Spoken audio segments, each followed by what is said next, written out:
조사 순수히 응할까요? 어떨까요? 좀?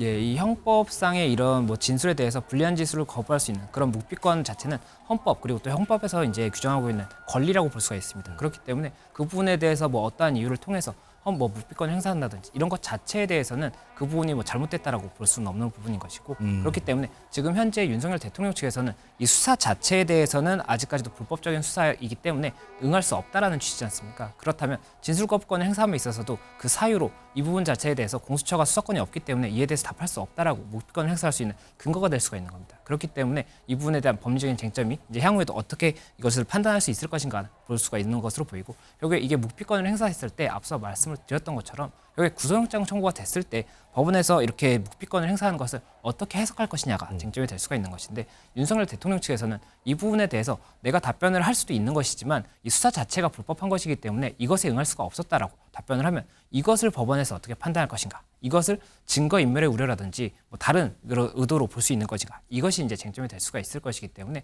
이에 대해서도 이제 추후에 쟁점이 되지 않을까 생각이 됩니다. 자, 이제 공수처에서 이제 공식적으로 밝히기를 오늘 오전 11시부터 338호 영상 녹화 조사실에서 피의자 조사가 시작됐다. 그러면 이제 48시간 이내로 조사를 할 수 있지 않습니까? 그러면 내일 모레 금요일 이제 오전쯤이 될 텐데 글쎄요. 지금 뭐 말씀 중에 뭐 여러 가지 예상이 나오긴 했지만 48시간 이후에 어떻게 될까요? 어떻게 공수처에서 어떻게 할까요?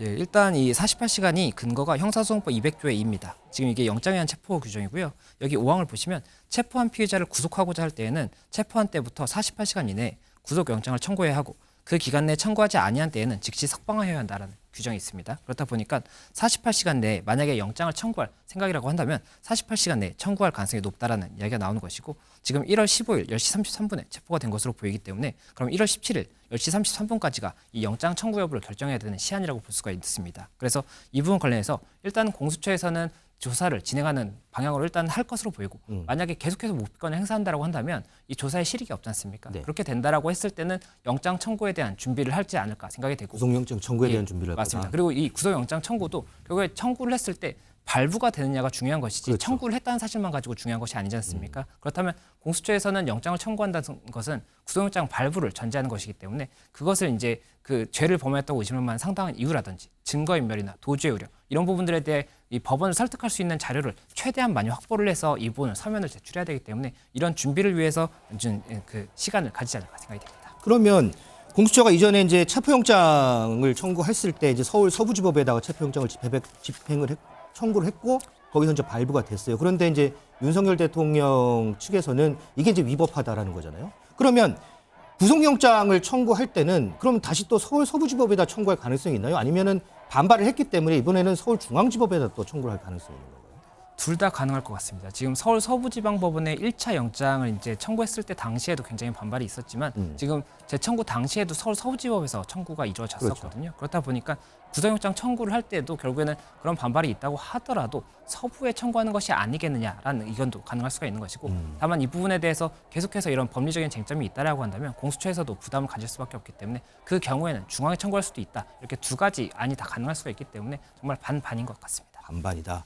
자, 그러면 이제 만약에 이제 반반 이제 뭐 서울 서부지법이든 뭐 중앙지법이든 어쨌든 영장을 청구해서 구속영장을 청구해서 발부가 됐다고 가정을 했을 때 그러면 또 한 20일 정도 이제 조사 기간이 또 늘어나는 거고. 그렇지만 이거를 마무리를 공수처에서는 할 수는 없잖아요. 이게 검찰로 다시 이첩을 해야 되는 상황 아닌가요? 예, 맞습니다. 이 공수처법을 보면 공수처법 3조에서 이 공수처가 공소 제기하고 유지할 수 있는 이 범위가 규정이 되어 있습니다. 그래서 이 주체가 대법원장, 대법관, 검찰총장, 판사 및 검사, 경무관 이상 경찰 공무원 이 고위 공직자들에 대한 범죄는 공소 제기를 직접 할 수가 있습니다. 그런데 그렇지 않은 경우에는 공소 제기를 직접 할 수가 없고 검찰에서 공소 제기를 해야 되거든요. 그렇다 보니까 공소 제기 단계에 가서는 결국에는 다시 검찰로 사건이 넘어가야 된다 이런 얘기가 나오는 것이고 이 부분에 관한 규정이 공수처법 26조 1항에 있습니다. 이 공소 제기 가능한 사건이 아닌 이 고위 공직자 범죄 등에 대한 수사의 경우에는 이 관계 서류와 이 증거물을 지체 없이 서울중앙지검 소속 검사에게 송부해야 한다라고 명시가 되어 있거든요. 네. 그렇다 보니 여기는 수사를 완료하게 된다면 수사 완료 후에 이 공소 제기를 위해서는 검찰에 다시 사건이 넘어가는 그 절차가 이루어지지 않을까 생각이 됩니다.